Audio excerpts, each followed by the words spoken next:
and welcome to Smash Writing.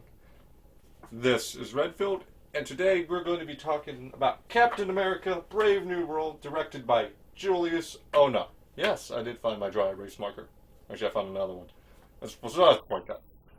I'm actually kind of excited. It's been a while since we jumped into a Marvel movie. The last one was Deadpool and Wolverine, and before that, I think it was the Marvels, I believe was the last movie.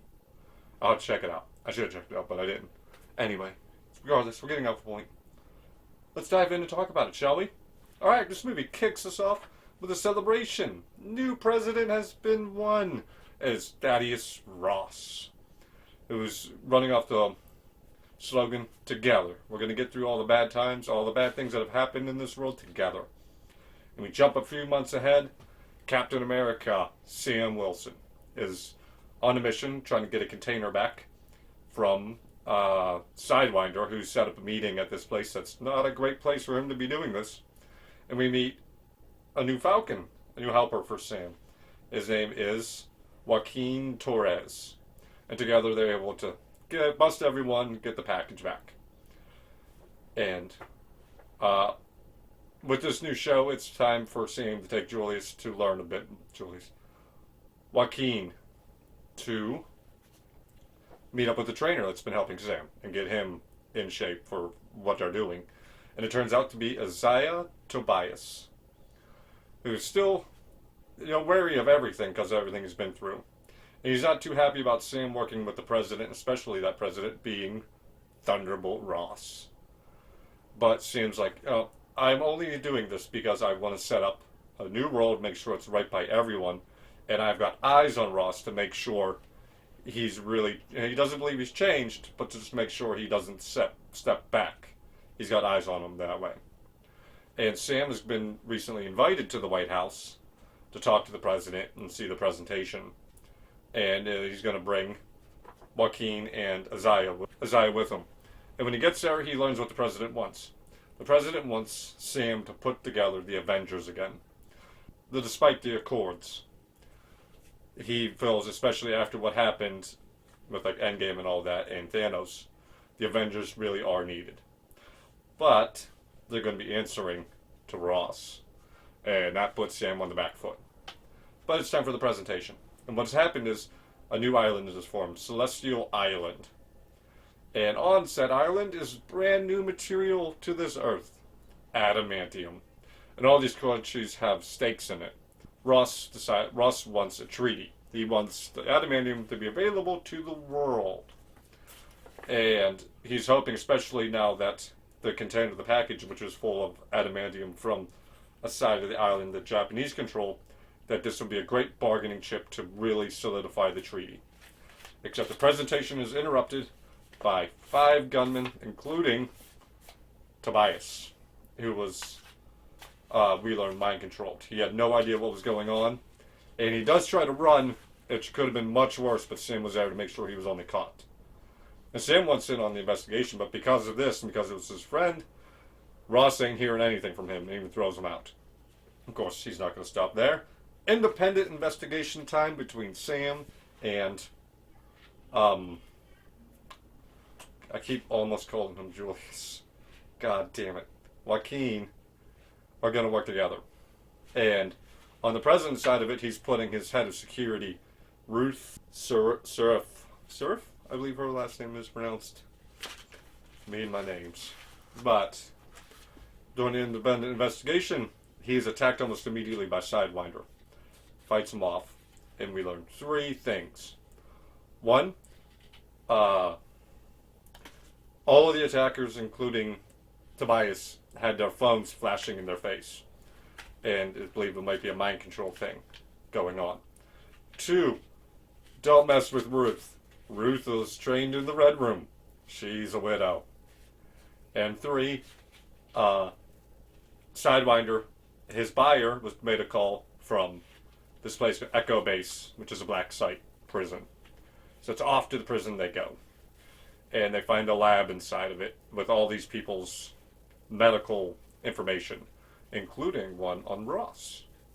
And that is when Samuel Stern steps in full-blown leader ego.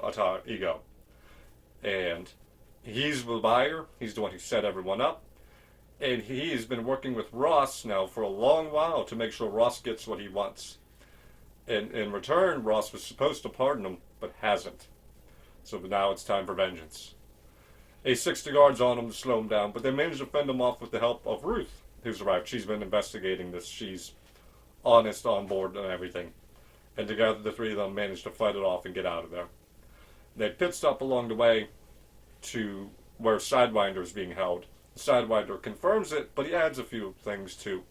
And one of the biggest ones are when they found Samuel and his brain was growing, Ross had more gamma dumped on him to increase the brain cells to make his own think tank and think for him kind of deal, help make decisions.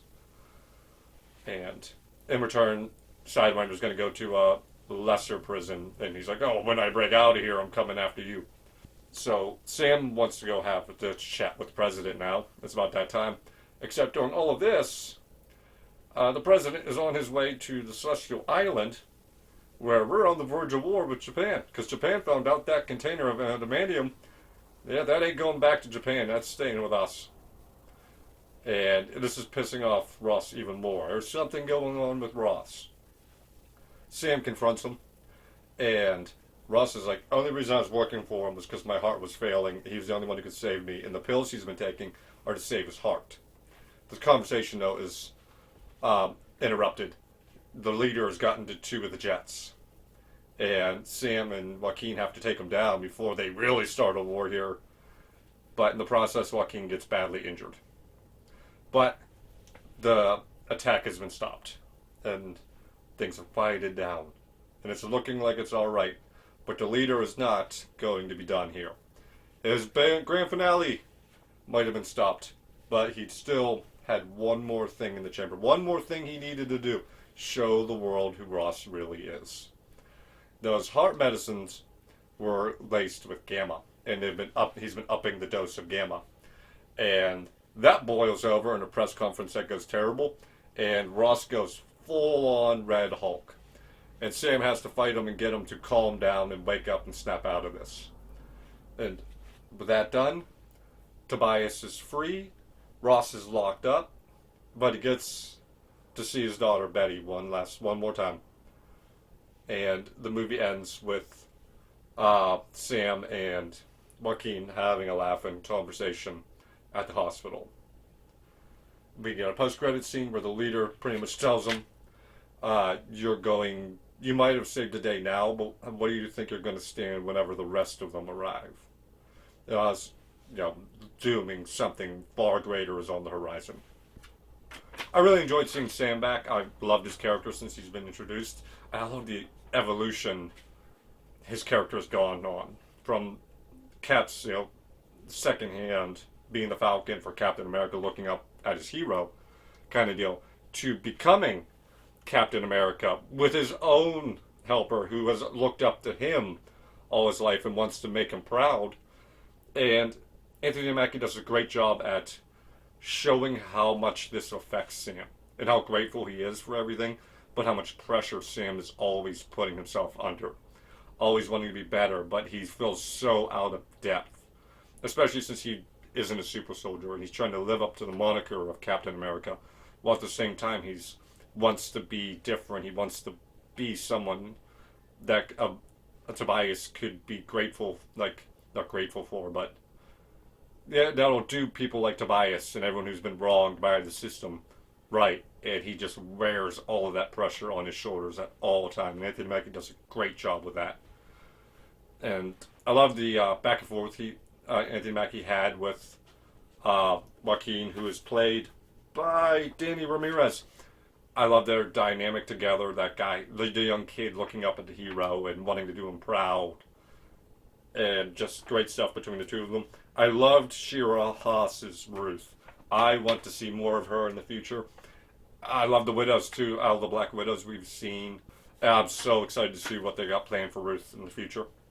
I love the fact that she was never really like a villain in disguise or anything. She's just trying to do her job, and she's on the up and up and everything. So, again, I'm really excited to see where they go with her character. Carl Lumbly, I believe is how you pronounce his name. Oh, he's so good as Isaiah Tobias. You just feel so much sympathy and empathy and heartbreak around his entire life story. And you want to see him get his roses, and it's a heartbreaking time to see him constantly get dragged down by everything in a world where he just wants to be accepted and live his life. And I want to see him get his roses, and I'm so afraid of what they're going to do to him in the future. Because I really hope he's not just the death that's going to push Sam over the edge. And I have a feeling they're going to do that. Oh, well, here's hoping. Hoping for good thoughts for Tobias' character. I really enjoyed the fact they played off the Incredible Hulk movie. That movie wasn't too great, so seeing some good things come out of it. And I loved seeing Tim Blake Nelson back as Samuel Stern. The look of the leader I really enjoyed. It really gross and gooey looking. Looked great. And Liv Taylor. I liked seeing Liv Taylor, even if it was for a few moments. I did enjoy it. Like, got that little blast of nostalgia to the brain. And Harrison Ford, well, he did good as Ross. You really miss William Hurt. Rest in peace. Harrison Ford did a good job as Thaddeus Ross. Now, there were some cons. Some things I didn't enjoy. The one, I'm going to start with a real minor one. It's a real nitpicky one. Stop shooting at Hulks. Like, I know it's like stupid. And it's like, why are you shooting him at a Hulk? But it's especially dumb in this world. Because you've already been dealing with Banner for decades. Knowing that, except the helicopter who's got like the real heavy caliber bullets. That makes a bit sense because at least that's frustrating him. Like handguns and the little machine guns and everything. You're really not doing anything to him. And I know you could probably make the argument that you're just trying to distract him from the crowd. But are you really? Because like I said, unless it's the heavy caliber stuff with the helicopters, you're not doing anything. And it's kind of just like, oh, why are you shooting at him? Now, the effects on the Hulk did look good. I enjoyed that, though. Like I said, that's such a minor little nitpicky thing from me. I will say the bigger one is I am basically really confused about the relationship between Ross and the leader. I believe Ross did change, and he wants to change, and he wants to be better than what he has been throughout the years. And the reason he was just getting angrier and angrier was because of the Red Hulk building up inside of him. But at the same time, like, was he...